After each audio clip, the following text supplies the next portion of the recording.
3伏天怎么养土？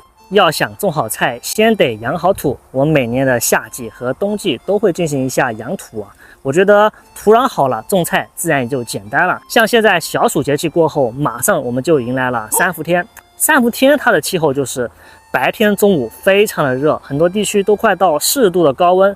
那又高温又闷热，像这种天气下，我们去播种蔬菜，很多蔬菜其实能种活，但是种不好。所以我是不建议大家这个时候去播种太多的蔬菜啊。那我们像我这样子有空闲的地，就可以来养一下土，利用我们夏季的高温啊，3伏天的高温来给我们土壤全面消毒一下。那今天啊，我们主要是给这一块地进行养土。这块地之前种的是豆角，我这个豆角拔完以后，还有豆角残留在土壤里头。我们养土一共分为2个步骤啊。第一步就是给土壤全面的消毒，把土壤里头的一些病原菌啊、虫卵啊、草籽啊给它消灭。那第2步呢，才是去改良土壤。比如说我们上一茬种植了一些蔬菜，土壤中缺失了一些养分，或者是有机质，或者是我们土壤酸碱度不平衡了。第2步才是去改良。那今天主要是第1步，把我们上一季留下来这些残留的东西啊，给它清除掉。特别是像我们很多菜友是用地膜去种菜的，这些地膜啊，我们一定不要残留在土壤里头。还有就是我们用过的这些塑料啊，也要捡起来，然后放到指定的地方去回收去啊。我们拔地膜的时候啊，一定要小心，就是不要让这个地膜啊残留在土壤里头，因为有些菜友他用的地膜可能是比较薄啊，比较薄的话，这个地膜就容易烂在土壤里头。这地膜残留在土壤里头，首先对环境是有一定影响的，而且它会影响我们这个土壤的保水保肥能力，所以一定要小心一些。像这样子啊，我们就清除掉了。那上次我发完养土的视频，很多菜友问我可不可以撒一些生石灰啊，或者是草木灰来撒在土壤表面来进行养土。那这样是可以的，但是不够全面。我们养土第1步啊，就是给土壤进行全面消毒嘛。种完1季以后啊，这个土壤里头会残留一些各种的病原菌或者是虫卵，它一般就会寄生在我们这个枯枝落叶的这个背面，或者是这个土壤的深处。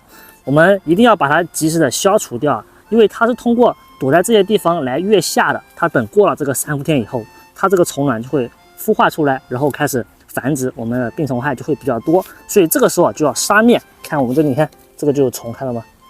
看到吗？这个就是虫。所以说趁这个3伏天温度很高的时候，我们就把这些虫卵啊、草籽啊，还有病原菌啊都给它消灭掉。